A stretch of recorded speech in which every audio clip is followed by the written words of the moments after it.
Si tu n'as pas eu l'habitude de croire en toi, alors tu es en train de faire un pas vers l'inconnu. Et avancer vers l'inconnu, ça fait toujours extrêmement peur.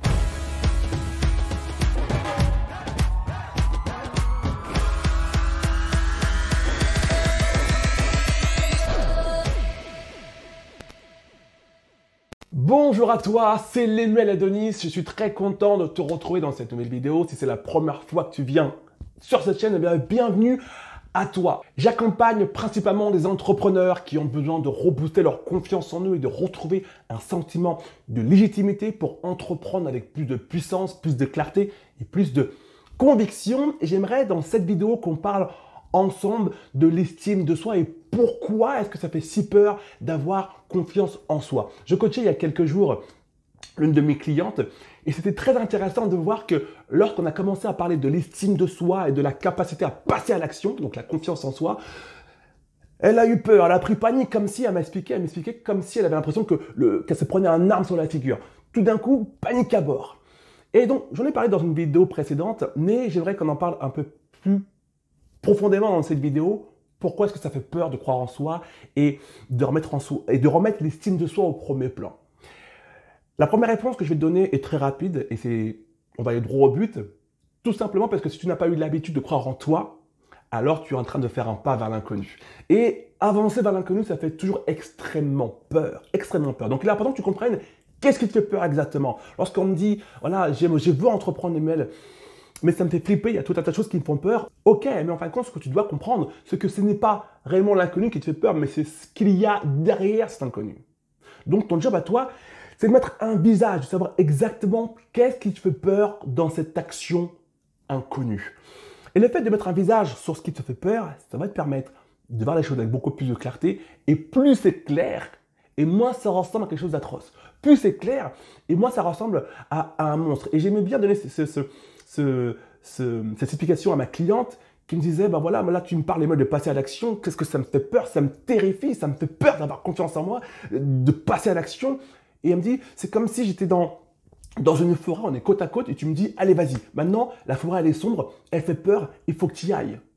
Ou encore elle me dit, c'est comme si tu me disais, voilà, il y a un truc flou devant moi, je sais pas trop ce que c'est, j'ai l'impression que c'est un monstre un peu bizarre, et tu me dis, vas-y, il faut que tu l'affrontes. Et c'est intéressant de voir que dans les deux exemples qu'elle me donne, c'est flou. Dans le premier exemple, c'est une forêt, elle voit juste qu'il fait noir, elle ne voit pas trop ce qu'il y a dedans, elle ne sait pas ce qu'il y a dedans, mais elle en a peur. Et deuxième exemple, elle me parle d'une silhouette un peu floue, on voit un monstre, mais elle n'est pas sûre non plus. Donc on a toujours cette idée que on a peur, on ressent de l'anxiété, du stress, mais on ne sait pas réellement de quoi on a peur.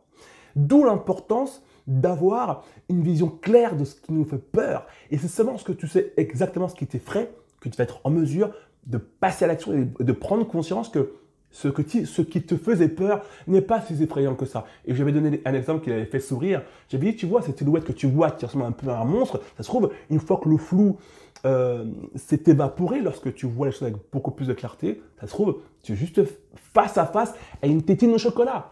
Basta, il n'y a pas de monstre. Et pour ça, il aura fallu que tu vois les choses avec beaucoup plus de clarté. La clarté, c'est le pouvoir. Okay. Deuxième point, c'est 100% lié aux échecs du passé. Une personne qui a l'habitude ou qui a l'impression d'être une femme ou un homme qui échoue tous ses projets, et vous êtes beaucoup d'entrepreneurs à vivre dans cette conception.